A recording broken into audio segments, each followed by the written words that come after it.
Alors, on m'a posé une question cette semaine, très intéressante, que j'aimerais partager avec vous. Le cours a commencé. Sachant que Baruch Hashem, Motzei Shabbat, c'est un grand match, est-ce qu'on a le droit de prier pour la réussite de qui vous voulez? Donc c'est une question intéressante. Prier pour le Maroc. Ouais. T'as remarqué comment les Marocains ils marchent dans la rue, on dirait qu'ils ont tous fait HEC. Ils sont heureux. Ils sont contents. Et Kitsour. Donc à travers la paracha de cette semaine, on va essayer de répondre à cette question. Il faut savoir que pendant toutes les années de Galout, qu'on a passées, donc il y avait beaucoup d'interactions entre les communautés juives et le petit malin du moment, le maire, le flic, le ministre, le président, l'homme chalet. Il y avait toujours, même aujourd'hui, c'est vrai qu'on est encore en Galout. Et 2 fois aujourd'hui, déjà ça fait mal, hein. Ouais, non, c'est ce qu'on appelle l'homme chalet. Donc, comment est-ce que les Gdolim géraient ce genre de situation? La première chose qu'ils faisaient, c'est étudier la paracha de Vaishlach. Paracha de Vaishlach, rencontre de Yaakov et de Esav. Et bien, quand on a un problème, quand on est en galoute chez Esav, comment est-ce qu'on va gérer Esav? On va apprendre comment est-ce que Yaakov va gérer. Donc, il y a énormément d'histoires, On voit que, avant d'aller, ils se sont préparés à parler comme Yaakov et Esav. Il y a une histoire avec après Mibrisk. Il voulait fermer la Yeshiva de Vologine et le ministre, ou enfin celui qui voulait gérer, il a dit surtout il n'y a aucun juif qui rentre chez moi parce qu'il savait comment ça allait marcher. Après il a dit il allait se faire acheter. Il a dit qu'il allait se faire acheter. Il y avait un ministre qui avait décrété qu'il ne fallait pas étudier du collège, donc il fallait fermer la Yeshiva de Vologine. Donc après Mibrisk, qui était le Rosh Yeshiva de Vologine, il a demandé à rencontrer le ministre. On lui a dit non, mais il ne veut pas rencontrer. Il a dit regarde, dis au ministre que je rentre, je lui dis 2 mots. Mais 2 mots. Tov, 2 mots, qu'est-ce qu'il peut lui dire? Le Rav, il vient avec un sac plein d'argent et il dit Kach veshtok. C'est-à-dire prends et tais-toi. Et bien, c'est comme ça que ça a marché. On raconte une autre histoire. Et c'est ce que Yaakov a fait. Il lui a envoyé du shochan. Il y a une autre histoire où c'était le tsar de Russie cette fois. Il voulait décréter contre les écoles juives. Et donc le décret était prêt, il y avait toute la réunion des ministres, et puis le lendemain, donc il fallait élaborer, il fallait écrire, etc. Et puis les ministres, ils ont commencé à dire oui, mais tu sais, mais je sais pas, mes trucs. Et puis il y en a un qui se taisait. Alors le tsar il dit pourquoi tu te tais toi? Qu'est-ce qui se passe? Ils ont tous changé d'avis, pourquoi tu te tais? Il a dit non, je me demande combien eux ils ont reçu pour défendre, pour arrêter le décret. Moi, je sais combien j'ai reçu pour me taire. Donc il y avait cette technique malheureusement qui était là, mais c'était une des techniques de Yaakov. Une des techniques de Yaakov, c'était d'envoyer à Esav des cadeaux, au final de l'acheter, et pour annuler le décret. Dans les Mefarshim, quand on parle donc de Yaakov et de Esav, on les présente comme le bien et le mal, comme j'ai dit, la galoute et le peuple juif qui est en galoute. Le Bataïn, c'est un grand admour chassidique qui est niftaria. Son Yortzeit était cette semaine, il est enterré à Tzfat. Il a une définition bien propre entre le peuple juif et les non-juifs ou entre le tzaddik et le rachat. Quand je parle de définition dans l'absolu, vous allez voir pourquoi est-ce que je dis ça. Bataïn, j'ai oublié comment il s'appelle. Son livre il s'appelle Bataïn. Simplement, je vous conseille de regarder sur la Torah, il est tout simplement incroyable. Quand on comprend, c'est un kiff. Quand on comprend pas, on comprend pas. Mais quand on comprend, c'est vraiment un kiff. Donc il dit comme ça, il dit que Yaakov est défini par l'autosuffisance. Il n'a pas besoin de plus. Et Esav, il ne s'arrête jamais. Quand Yaakov envoie un cadeau à Esav, Esav lui dit Yesh li rav. C'est pas qu'il avait un rav. Yesh li rav, c'est Yesh li arbe. J'ai beaucoup. Alors que Yaakov, il dit Yesh li kol. C'est pour ça qu'on dit Bakol, Mikol, Kol dans le Birkat Hamazon. Je suis rassasié, je suis serein, je suis tranquille. J'ai tout ce que je veux. C'est vrai que Yaakov était très riche, mais on ne sait pas combien Esav était très riche. Et Esav aussi était très riche. Et pourtant, la vision des deux était complètement différente. D'après Esav, Yesh li rav, j'ai beaucoup, mais je ne m'arrête pas. D'après Yaakov, tout va bien. J'ai Yesh li kol. J'avais des copains marseillais à l'Yeshiva, donc d'abord je ne connaissais pas la tension Paris-Marseille jusqu'à avoir rencontré ses copains. Et il m'avait dit quelque chose qui était vrai. Il m'a dit quelle différence entre un Marseillais et un Parisien? Le Parisien, il travaille. Le Marseillais, dès qu'il a pu s'acheter le bateau, ça y est, il s'arrête quoi. Il n'y a plus besoin, c'est bon. Pourquoi je vais travailler? Je vais kiffer. Je pastis le bateau, c'est bon, on est tranquille. Hein? Exactement. Donc, il y a celui qui ne s'arrête jamais. Yesh li rav. J'ai beaucoup. Et alors, c'est pas suffisant. Il y a celui qui yesh li kol. J'ai tout ce que je veux. Pardon? Moi, je le vois différemment. C'est-à-dire qu'on dit j'ai beaucoup, c'est grâce à Dieu, j'ai beaucoup. Le dire j'ai tout. C'est vraiment l'orgueil. Bon, mais t'es le seul à interpréter comme ça. Si tu veux. Non, mais c'est une façon de le dire. Je suis d'accord que je ne vais pas traduire la phrase comme ça. Mais c'est une façon de mettre en relief ce qu'est ça et ce qu'est Yaakov. Je suis d'accord. Que quelqu'un qui te dit j'ai tout ce que je veux, ou Baruch Hashem tout va bien, ou j'ai beaucoup, ça ne veut pas forcément dire qu'il en mode plus. Mais quand on te met Yaakov et Sav en parallèle, alors c'est ça qu'on veut mettre en relief. La différence des deux, Boker Tov, la différence des deux, la différence du ressenti. Je me suffis de ce que j'ai, l'homme échané combien j'ai, et il y a celui qui ne s'arrête jamais. L'économie mondiale aujourd'hui est basée sur Yesh li rav. C'est-à-dire que quand on va faire les chiffres, ce qui va nous intéresser, c'est on est dans le vert ou dans le plus. On est dans le vert ou dans le rouge. Si on a plus, s'il y a un développement, alors c'est bien. S'il n'y a pas de développement, ça stagne, c'est pas bien. Makara, qu'est-ce qu'il y a? Il y en arrête de courir tous. La valeur de l'argent va baisser, ok. Mais tout le monde sera content. Même pas dans les rêves. On est tous tout le temps en train de courir. Et parce qu'on court, on continue à courir. Donc on ne s'arrêtera jamais. Dans le système qui existe, on ne s'arrêtera jamais. La mode, c'est pareil. Tu as acheté un manteau l'année dernière, bah non, tu ne vas pas le mettre cette année. C'est plus pareil. D'accord, il faut encore, il faut changer. Et tout le temps, on est en train de rechercher quelque chose de nouveau. On ne se suffit pas de ce qu'on est, on a besoin de quelque chose de nouveau. Mais elles sont très bien tes chaussures. Oui, mais elles ne sont pas à la mode. Et alors? C'est comme ça. Il faut tout le temps changer. Le Bataïen nous dit que c'est ce qui est marqué dans le Passouk. Lef racham bimino ou ksil bismolo. Le cœur d'un idiot est à gauche et le cœur d'un chacham est à droite. On ne peut pas faire de politique, mais le cœur de chacun, il est à gauche, à droite, pareil. Décidez où vous voulez, mais il est pareil chez tout le monde. Okay? Il ne change pas quand tu as décidé de voter Meretz et après tu es passé à droite. Il ne change pas de place. Nous dit le Bataïen en vérité, Lev racham bimino, les mots lev, c'est le cœur. Lamed, bet. Les lettres qui sont avant Lamed et Bet, c'est quoi? Lamed, avant c'est Chaf, et Bet, avant c'est Aleph. Ach. Les lettres qui sont après, Lamed, Bet, Mem et Gimel, Gam. Lev Racham, Bimino, à droite. Les lettres en hébreu, ça commence de droite à gauche. Donc ce qui est avant, c'est Ach. Ce qui est après, c'est Gam. Lev Racham, Bimino. Le Racham, il est avant Lev. L'idiot, il est après Lev. Ach, en termes de Gemara, et en hébreu aussi, c'est minimalisé. Minimalisé. Gam, et ça. Donc il y a celui qui veut toujours plus, Gam, et il y a celui qui dit, ah, ça suffit. Donc l'Ef, Racham, Bimino, le Racham, c'est celui qui se suffit. Il se suffit, il est content comme il est. Il y a le Gam, celui qui s'arrête jamais. Vous connaissez l'histoire d'un Chinois qui était sur une plage en train de pêcher. Il y a un Américain qui arrive avec son cigare et il dit, qu'est-ce que tu fais? Je pêche. Combien tu pêches? 2 poissons. Pourquoi faire 2 poissons? 2 par jour. Et pourquoi que 2 poissons? Fais 10, qu'est-ce que tu veux que je fasse avec 10?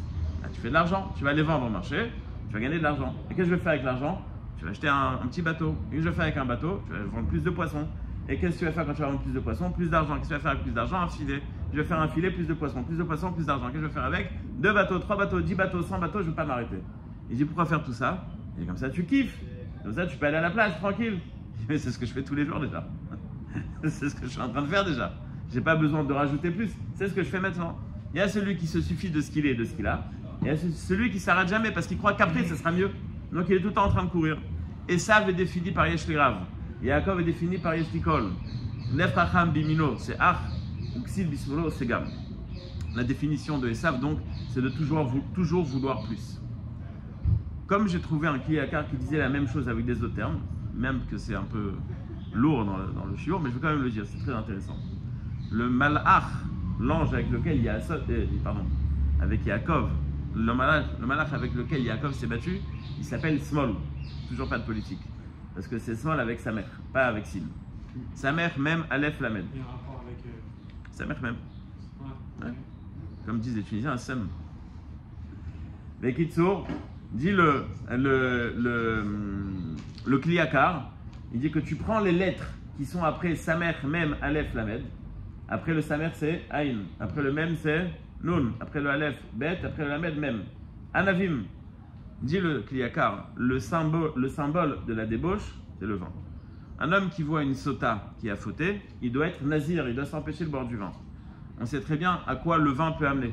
Comme disait la pub en France, tu t'es vu quand tu as bu? Bon, ça c'est quand tu conduis mal. Mais il y a ceux qui se conduisent mal. Donc on est en mode liberté totale quand on est complètement, quand on a perdu ses moyens. Et c'est une philosophie occidentale, c'est-à-dire, pourquoi je vais me préoccuper de ce qui va se passer après? Laisse-moi kiffer, laisse-moi tranquille, laisse-moi maintenant je kiffe, je me fais un verre, 2 verres, 3 verres, après j'ai arrêté de compter, j'ai oublié. Et comme ça je suis tranquille, je fais ce que je veux, je me laisse aller tranquillement. Donc la recherche du profit matériel au maximum est le symbole de Esav. Le gam vegam, le anavim, la recherche de yeshli, rav, mais c'est pas suffisant. Donc la recherche en automatique du profit, c'est le symbole de Esav. Je me rappelle que quand j'étais enfant, j'étais un fou de voitures, je connaissais toutes les voitures. Je lisais même les journaux, de Autoplus ou je sais plus c'était quoi. Et il y avait un truc qui m'avait marqué chez Mercedes. Il y avait des ingénieurs qui avaient travaillé pour savoir, enfin pour trouver la solution pour que quand tu fermes la porte, il y ait le bruit le plus optimal qui soit. Le truc, c'est pas un gros boom, ça se ferme doucement. Ils sont forts, quoi. C'est-à-dire, ils sont dans les détails.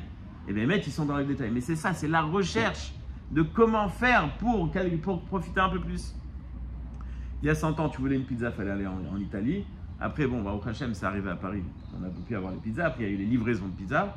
Maintenant, on va te la livrer par mail, tu vois. Sur le téléphone, on va te la livrer. On est tout le temps à la recherche de faciliter la vie parce que plus tu peux kiffer, plus rapidement, le kiff le plus élevé, on va même trouver des médicaments qui vont te permettre de surmonter un problème médical pour que tu puisses profiter. Tu as des brûlures, tu ne peux pas manger du fromage, mais bon, alors on va trouver un médicament. On va rechercher tout le temps de protéger le profit matériel, de développer le profit matériel et ça ne s'arrête jamais. Ça ne s'arrête jamais, il n'y a pas de limite, il n'y a pas un moment où tu te dis bon voilà c'est bon, Baruch Hashem. Non, il n'y a pas de Baruch Hashem. Baruch Hashem, on ne s'arrête pas là. On continue à partir d'ici. On avait parlé il y a quelques semaines du besoin enfin les soldes, etc. C'était un sentiment on avait défini que le besoin de faire des achats sans arrêt, c'est ce qui se passe, c'est en recherche de satisfaction. C'est-à-dire qu'on est à la recherche du profit. La Neshama, de tout le monde, elle recherche la satisfaction. Chez là, comment est-ce que tu le traduis? Il y en a qui vont aller faire du sport, bien.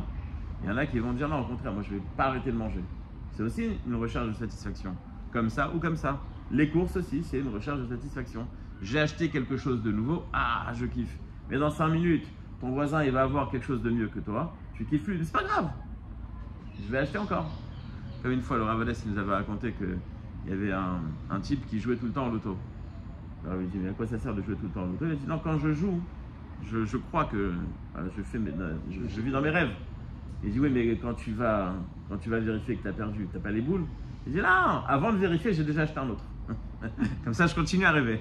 Donc j'ai pas besoin de m'arrêter de rêver. Donc on est dans un système sans y penser, c'est-à-dire maintenant on en parle, mais on est dans un système où le monde il est basé sur la recherche du profit matériel et que ce profit ne s'arrête jamais et ça nous impacte. On va parler tout de suite de l'impact, mais c'est quelque chose qui nous marque. Le gars devine là. Elle est définie comme ça, société de consommation. Société de consommation, bidiouk. Et tout ce qui est économie, encore une fois, c'est-à-dire s'il n'y a pas de plus, si on n'a pas vendu plus, c'est qu'il y a un problème. Ce qui n'est pas logique. Il y a un problème. Ce qui n'est pas logique dans l'absolu. Moi, je me souviens avoir cette discussion souvent avec mes anciens collègues et je leur disais en fait, je ne comprends pas le principe d'avoir toujours plus. C'est-à-dire que quelqu'un qui fait 45% de marge, pourquoi aller chercher 46% l'année d'après alors que finalement ce qu'on recherche c'est 45% sur toute une période en 20 ans. Mais toi, tu posais la question parce que tu disais pourquoi chercher 46, reste à 45, t'es tranquille. Non, moi, je pose même 45, je me dis pourquoi il faut chercher 45. La meilleure chose dans ce contexte dans lequel j'étais, moi, c'était la visibilité. Donc, quand tu as visibilité sur 15 ans à 45, c'est ce que je te dis, c'est-à-dire, mais on recherche le profit sur 15 ans. Les gammes, on n'a pas d'après Kelou.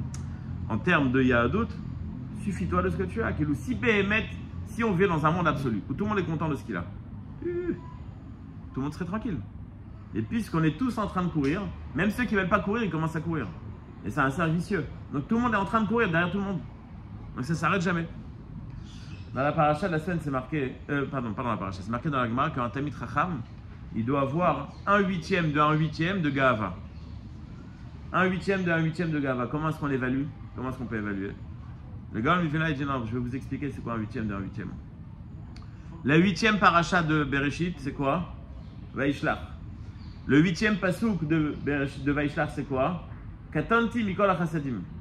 Yaakov il dit wow, Hachem, tu m'as trop éclaté là, tu m'as donné trop de chesed. Ça c'est 1/8 de 1/8. 1/8 de 1/8, c'est le ressenti que tout ce que j'ai, Katanti mikol hachasadim. C'est pas moi qui ai fait, c'est Hachem qui m'a donné. C'est ça le 8e de Gava. Quand on parle de Gava, quelqu'un il est fier de sa réussite. Yaakov dit moi je suis pas fier de ma réussite. Je suis trop petit pour tout ce que tu m'as donné. Je ne suis pas censé savoir.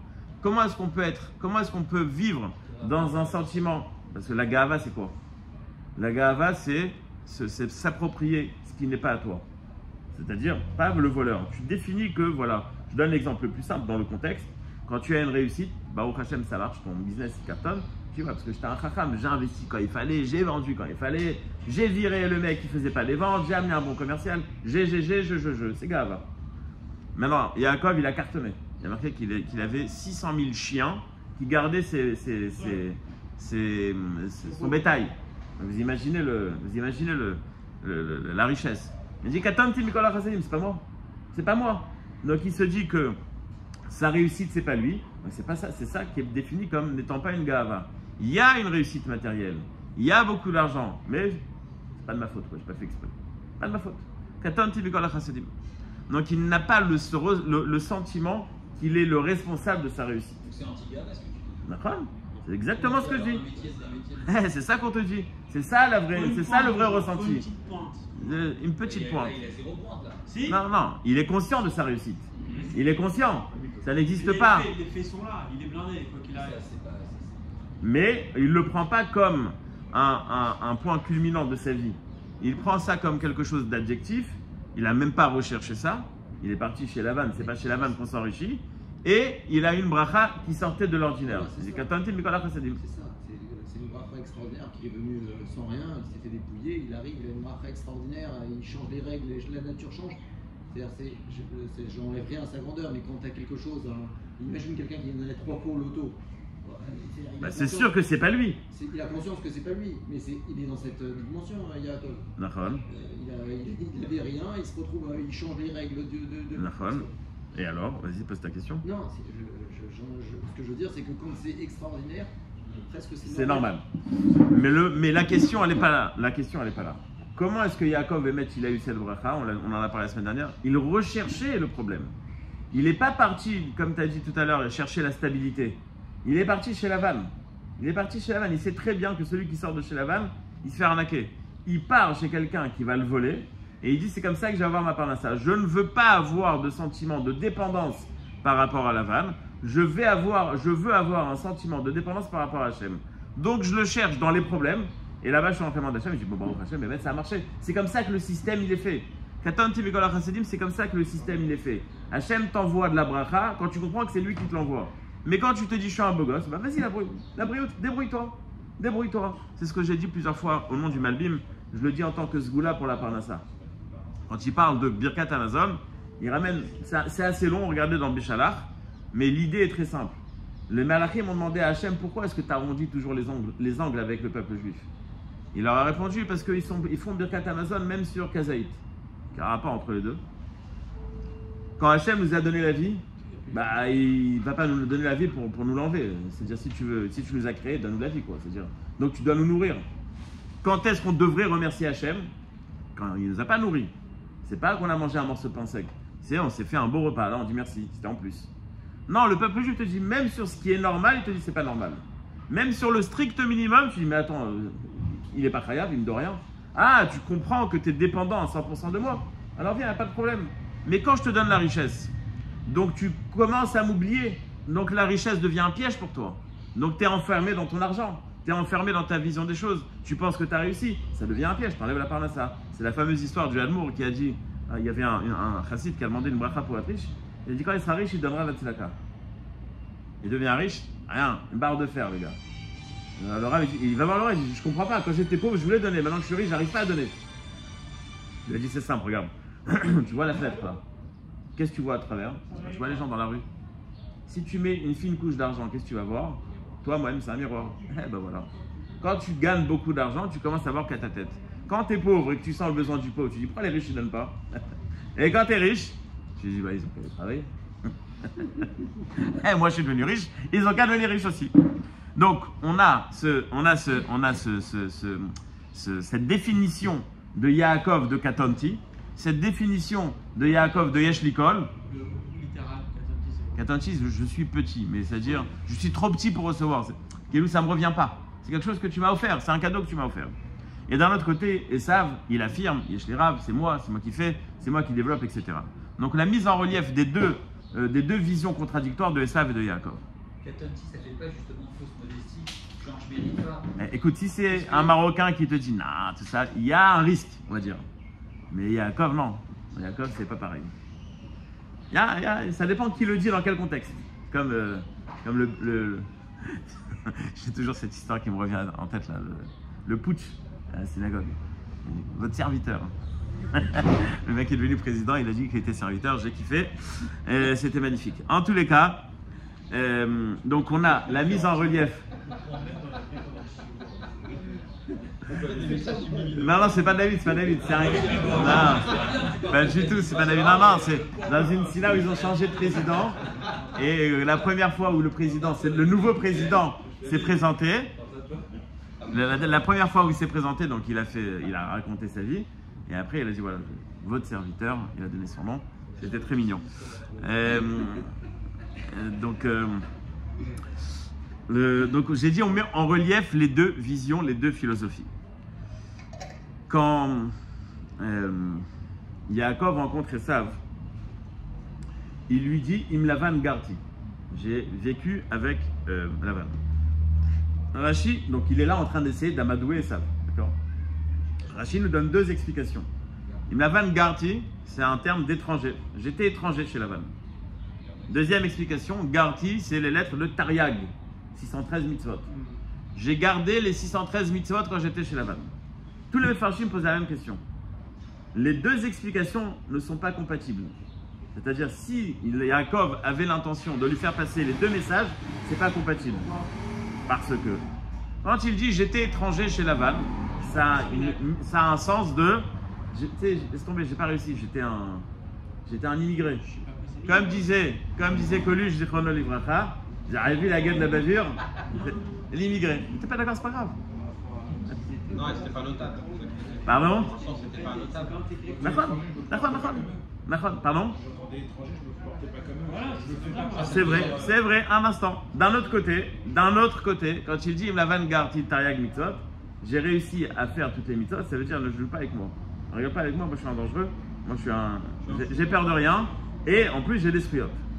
Donc ce que vous dites c'est vrai. Ce qui est marqué dans le Mefarshim, c'est qu'en fait c'est l'association des deux qui a fait que je suis ce que je suis. J'ai vécu dans une société, aucun rapport avec ce que je veux être. Lavan, arnaqueur, voleur, etc. Pas de bitachon, rien du tout. Et j'ai réussi à me couper de cette société, à m'éloigner de ses habitudes, à m'éloigner de tout ce qui ressemble à cette société. Et c'est grâce au fait que je me suis éloigné de cette société que j'étais capable de garder les mitzvot. Mais c'est un cercle vertueux. J'ai gardé les mitzvot, ça m'a donné le pouvoir de m'éloigner. Je me suis éloigné, ça m'a donné le pouvoir de faire ces mitzvot. Donc Yaakov, il dit à Esav, tu sais moi, j'ai déjà vécu avec des gens qui sont différents de moi. Mais je sais ce que je dois être et c'est ce que j'ai réussi à être. N'oublions pas, comme on a vu dans les brachot, la semaine dernière, il y a 2 semaines, dans les brachot, que c'était ça la condition des brachot. Yitzhak donne une bracha à Yaakov. Une bracha que matérielle, on parle que de fric. C'est quoi cette bracha? C'est une bracha sous condition. Si tu mets le matériel à l'endroit où il doit être, c'est-à-dire un moyen et non pas un but, tu vas éclater en matériel. Mais si tu mets le matériel en tant que but et pas en tant que moyen, là c'est Esav qui va gagner. Quand dans ta vision des choses, le but c'est d'amasser du matériel ou de profiter du matériel, et ça c'est l'héritage de Esav, si tu commences à vivre de cette manière, c'est Esav qui a raison, c'est Esav qui devient le grand patron. Quand tu commences à comprendre que le matériel n'est qu'un moyen, c'est là que vient la Géoula. Dans le Midrash, c'est marqué que le guide Anaché, c'est Tisha B'Av. Ada ou Dirti, Tisha B'Av. Quand même, Kanevski a demandé à son père, mais quel rapport guide Anaché, Tisha B'Av? Il y avait une histoire avec Ostap Peller. Il avait mal quelque part, et puis on a demandé à ce que le médecin vienne. Le médecin est venu, il lui a dit voilà, t'as tel et tel problème, voilà les médicaments. Il lui a dit non, mais j'ai pas besoin des médicaments. Pas besoin, tout là. Son fils, il dit, je sais pas pourquoi tu amènes le médecin, tu veux pas les médicaments, quel intérêt? Il a dit non, en vérité, j'avais mal, mais je ne savais pas où j'avais mal exactement. À tel endroit ou à tel endroit. Maintenant, je sais. Et alors, ça t'a servi à quoi? Il dit, sachant qu'il y a 613 mitzvot, il y a 248 membres et je sais ça, 365, voilà, bon. Eh bien, chacun est parallèle à une mitzvah ou une avera. Et je voulais savoir quelle mitzvah ou quelle avera j'ai un problème. C'est pour ça que j'ai amené le médecin. Le guide anaché est parallèle à Tisha B'Av. Ça veut dire que le guide anaché, ce que Esav a touché chez Yaakov, c'est la cause de Tisha B'Av. Alors viens, on réfléchit. Qu'est-ce qu'il y avait à Tisha B'Av? Le guide anaché, le nerf sciatique. Le nerf sciatique, c'est le nerf le plus long du corps. C'est le nerf qui passe du haut du corps au bas du corps. C'est un nerf qui fait passer les messages et qui est aussi autant sensible, autant moteur. Qu'est-ce qui s'est passé à Tisha B'Av? C'est marqué dans la Gemara de Nedarim que les Chachamim se demandaient pourquoi le temple a été détruit. Mais pourquoi? Jusqu'à qu'Hachem leur a dit, je vais vous dire pourquoi, Al Shelo Birchu Batorah Trila. Quand on monte à la Torah, on doit faire les brachot. Quand on veut étudier les brachot, quand on veut étudier, on doit faire des brachot. L'histoire avec Reprem Ibris, il y avait une question en plein milieu de la nuit, 2h, 3h du matin, il réveille ses enfants, il est bloqué. Alors il commence à expliquer la question. Alors le fils dit, papa, attends, j'ai pas fait Birkot à Torah. Le père, il commence à pleurer. Il dit, qu'est-ce qu'il y a, papa, pourquoi tu pleures? Quoi, mes enfants, à 3h du matin, ils n'ont pas encore fait Birkot à Torah? Les notions qu'on a perdues. Donc, en tous les cas, on a donc une obligation de faire des brachot avant l'étude. Magnifique! Mais c'est pour ça que le temple a été détruit. Moi, je vais vous en trouver des avérotes croustillantes. Il n'a pas fait les brachot avant. Ah, le gars, le pauvre. La fin du monde. Makara, il n'a pas fait les brachot. Hein. Alvaï qu'on étudie comme ils étudiaient. Si eux ne comprenaient pas que le temple a été détruit, pourquoi? C'est qu'il y avait une vie juive. C'est pas que les gars, ils faisaient pas Shabbat, ils mangeaient pas. Non! L'obirchou batorah trila. Waouh! Makara. Le Ran sur place, il donne une explication très simple. La Torah, c'est pas un code. C'est pas un code légal. C'est pas des obligations. C'est un mode de vie, c'est une vision. C'est te rapprocher d'Hachem.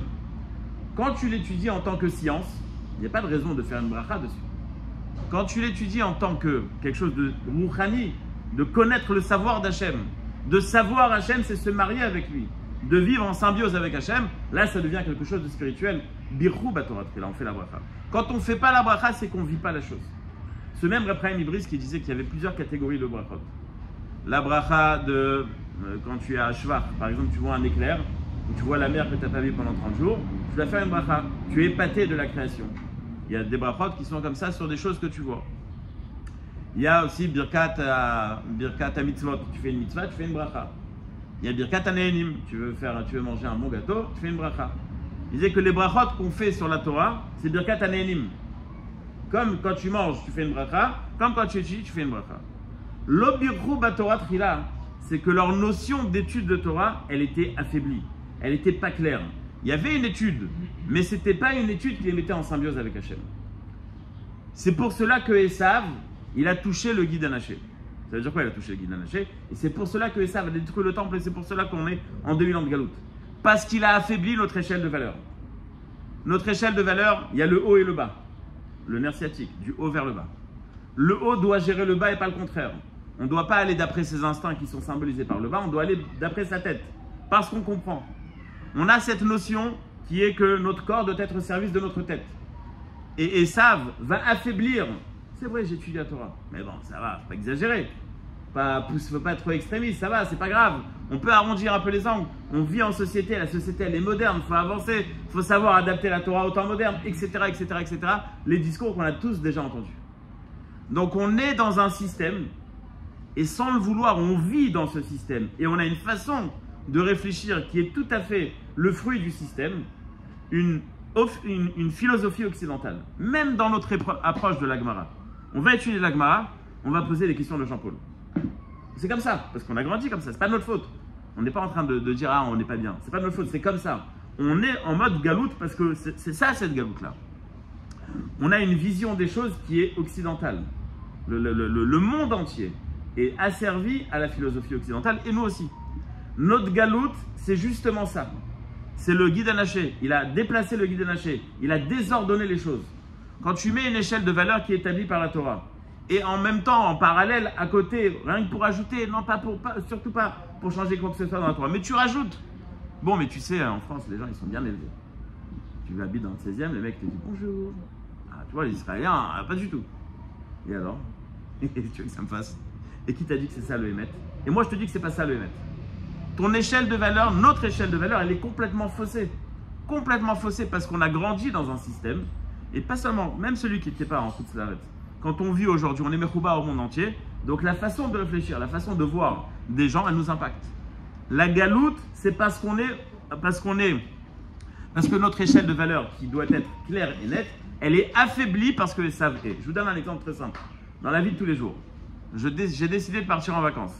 Bonne aguide que partir en vacances, c'est pas contre la Torah. Et on passe cette première étape. Qu'est-ce que je veux rechercher? Je suis loin de la mer. La piscine est chauffée. Il y a des attractions à côté. Est-ce qu'il y a du shopping? Ah, le shopping, c'est kadosh. Ça, c'est en tant que vision occidentale standard. Mais si tu as un bon juif, d'abord, tu vas te dire, est-ce que Bémet, j'ai le droit de partir en vacances? Est-ce que j'ai le droit d'aller en Chutz La'aretz? Est-ce que j'ai le droit qui a dit que j'ai le droit de sortir d'Israël?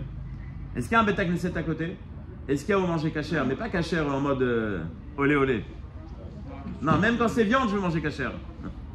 Pourquoi on loue Yosef dans ce cas-là? Pourquoi on loue? Ces gens-là, ils sont sortis de tout ce système-là et pourtant ils ont gardé leur... C'est aussi ça, c'est aussi se confronter aussi au monde. C'est pas aussi une bonne chose de se confronter. Se confronter, mais ne pas être impacté? Mais on est impacté. Ah, ben voilà, eh ben non. Eh ben non. Des barrières et de se dire jusqu'où on est capable d'aller. Je trouve que c'est plus facile que de rester cantonné chez nous. Qui a parlé d'être cantonné? Qui a parlé d'être cantonné? J'ai parlé simplement de dire que quand tu as rendez-vous avec des collègues, Jean-Paul et Dupont, c'est pas tu vas au restaurant, tu dis bon, je vais prendre une tomate. Je suis juif, je mange cachère, point barre. Ok, alors. Voilà, c'est tout. T'es pas impacté. T'es pas en train d'essayer d'éviter la question identitaire. Je suis comme je suis et je suis fier de l'être. J'ai pas besoin de l'affirmer par rapport à lui. J'ai pas besoin de l'affirmer par rapport à lui. J'ai besoin que chez moi elle soit affirmée.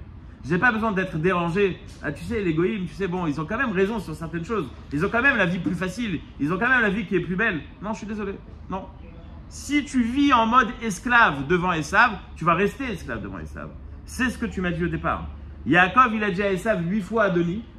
Il lui a dit à chaque fois monsieur, monsieur, monsieur. Eh bien, Esav, il a réussi à établir un royaume avant que 8 générations, avant que le peuple juif ait réussi à établir son propre royaume.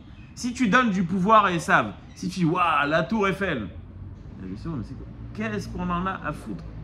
Excuse-moi, rien quoi. Ça fait ni chaud ni froid.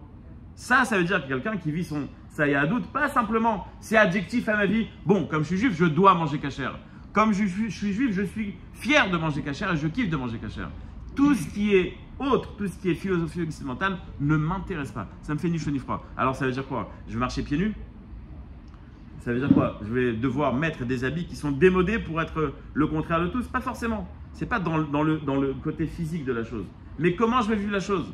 Si tu achètes un costume Yves Saint Laurent ou tu achètes un costume Tati et les deux t'ont l'air plus ou moins pareil, j'ai un peu exagéré, mais bon, ça a l'air plus ou moins pareil. Est-ce que tu es en mode excité quand tu as acheté le Yves Saint Laurent? Si oui, donc tu es encore esclave de la société occidentale. Maintenant, j'ai exagéré. Si c'est deux trucs de bonne qualité, c'est quoi le Yves Saint Laurent? De toute façon, il fait en Chine. Tu achètes à la même usine. Il n'y a pas marqué Yves Saint Laurent dessus. T'es bien ou t'es pas bien? Si t'es pas bien, t'as un problème. Il y a des... Pardon, mais moi, de ce que j'entends, je t'excuse. Il y a des degrés. Je vois pas comment tu peux me comparer avec le fait de trouver beau une tour Eiffel, avec le fait que le mec qui kiffe acheter un costume Yves Saint Laurent. Évidemment qu'il est Maxime, celui qui kiffe acheter un costume, enfin, après chacun fait comme il veut. Mais tu vois un monument, d'accord? Tu peux dire c'est joli. En quoi, je veux dire. Ça me dérange pas de dire c'est joli. Non, il y a marqué que Béhémet, il y a marqué que chez Edom et Shem, il y a marqué que Edom et Shem, Béhémet, il y a marqué que Oal et Shem, ils sont plus beaux. Zenachol. Tu vas en Suisse, waouh, tu kiffes. Ok, il n'y a pas de problème. Ah bah, où il est le Macom? Où il est l'endroit de ce kiff? Où il est l'endroit? Où dans ton échelle? Qu'est-ce qui est au-dessus de quoi? Alors ça dépend. Si Béhémet, quand tu étudies, quand tu étudies la Gemara, tu es en train de dire, ce spot là, c'est un carton. Ah, c'est magnifique. Ok, donc tu peux donner aussi de la place à autre chose. Mais est-ce qu'on en est là? Est-ce qu'on en est là? C'est la question. Est-ce que ça veut dire quelque chose de comparer ces deux choses? Ça veut dire que tu donnes de la valeur quand tu donnes. Regarde, à quoi tu donnes la valeur? chaque chose, chacun par rapport à ce qu'il est. Mais où est-ce que tu donnes la valeur? À quoi tu donnes la valeur? Si tu donnes plus de valeur au matériel ou au monde tel qu'il existe, c'est-à-dire, viens, on prend l'exemple avec lequel j'ai commencé. Quart de finale. Ouais, mais il y a un chiron. Allez, on verra qui sera au chiron. On verra. Si tu es en mode quart de finale, donc on a un problème. On a un problème. Mais non, encore une fois. Oui, je sais, parce que le chiron, on l'a déplacé, on s'est arrangé. Mais je vois pas comme ça. J'ai l'impression que quelque part tu veux te flageller. Non, mais bien sûr. Arrête de réfléchir. Arrête de réfléchir comme un Tunisien là. Je vois pas en fait. Il y a. Je sais pas. En fait, c'est incompatible. Non, j'ai pas dit que c'est pas. Moi perso, voilà, je vous donne un exemple. Perso. Je kiffe que la France est en quart de finale. Voilà, mon cas, moi. Voilà. Motsai Shabbat, je verrai pas le match. Par contre, après le match, je vais regarder les 3 minutes qui vont résumer. Ok? Maintenant, 2 secondes, je vais donner un exemple. Maintenant, est-ce que je me sens mal? Par rapport à d'autres, je me sens mal. Mais c'est mon niveau. Maintenant, je mets un peu de hauteur. Ok, mais c'est quoi le but? C'est quoi le but? Le Rosh Hashiva j'ai un nom qui est niftar l'année dernière. Son Rosh Hashiva, c'était un Américain, un tzaddik, celui qui mettait tous les talitot. Je ne sais pas si vous avez déjà vu ces photos. Il a dit quand il avait 95 ans, 92 ans, il a dit à un des élèves, il a dit, tu sais, Baruch Hashem, les Lakers, ils ont gagné hier. Oh, truc. Le mec, il comprend pas, le Rosh Hashiva, le tzaddik. Il dit, Rav, qu'est-ce qui se passe? Et il dit, moi, j'étais américain, le mec, il a grandi dans le basket. Donc, j'avais toujours un kiff. Toute ma vie, j'ai essayé de faire que ça me fait ni chaud ni froid. Et bien, ils ont gagné, ça m'a rien fait. J'ai réussi à surmonter cette chose-là. Je suis né dans une société esclave à ses idées. Et toute ma vie, j'ai travaillé. Et bien, au prochain, ça me fait ni chaud ni froid. Je te dis pas d'aller pas voir le match. Mais de savoir mettre la place. C'est une blague, j'espère. Mais bien sûr, tu ne dis pas aller voir le match quand tu me dis ça. Pas du tout. Je sais très bien que ça sert à rien. De toute façon, tu m'écouteras pas. Non, mais peu importe. Tu vas me dire que je mais ce que je suis en train de dire, c'est que quand tu vas voir les matchs et que tu vas avoir un peu les nerfs, j'ai réussi. Ce que je suis en train de dire, c'est que l'échelle de valeur, elle doit être claire. Elle doit être claire. Raconte ton histoire, le copain qui a fait chez moi et qui arrive plus, qui fait et l'entrecôte et la page de Mara. Le On avait un copain qui raconte comme ça qu'il était entre deux mondes. Non, c'est pas qu'il a fait de chouva. Il a dit comme ça. J'ai un copain qui est un peu plus âgé que moi. Il a dit que on entend tellement de sirotes, de moussard, que le matériel. Il dit, j'ai pas encore réussi à kiffer le spirituel, mais je kiffe plus du tout le matériel. Je suis pas encore arrivé au niveau du kiff. Mais tu sais quoi? Je vais te donner une idée.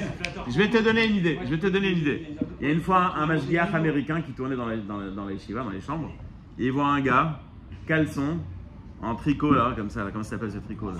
De Marcel, bière fraîche, cigarette, avec une gemara. Dans la chambre, comme ça. Pépère, tu vois. Il dit, c'est comme ça qu'on fait une gemara? Il dit, non, américain, tu vois. C'est comme ça que je bois une bière. C'est comme ça que je la kiffe, la bière. Alors, ma tagid à la Ben Adamazé. Ça, moi je te dis, Chaval à la Zman. T'exagères, je te dis, Chaval à la Zman, le mec il kiffe sa gemara. Il kiffe une bière, je vais la kiffer pas avec un journal, avec une gemara. C'est bien. Mais il y a des niveaux, c'est ça que je suis en train de t'expliquer. On n'est pas en mode maintenant c'est bon. Non, mais est-ce que l'enjeu, c'est pas l'équilibre? L'enjeu, c'est le savoir de ce qui est important et de ce qui ne l'est pas. Maintenant, chacun doit se construire. Si on l'a fait tous le pas de venir ici. Pardon? Si on a fait tous le pas de venir ici, si quelque part on est dans cette démarche-là. Hachela, où elle s'arrête? 2 secondes, on est dans ce débat-là, de toute façon, dans ce débat d'idées interne. Si tu veux. C'est trop Faridos pour nous. Non, mais on est dans